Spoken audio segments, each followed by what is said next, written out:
Exciting time around here.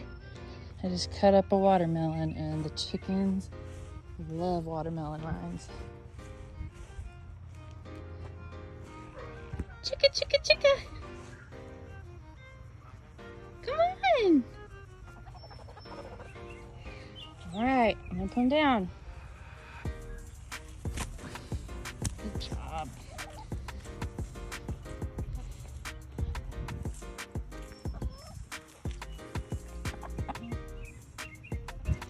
Perfect for a hot day.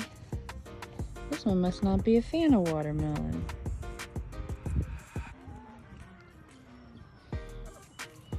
These girls are though.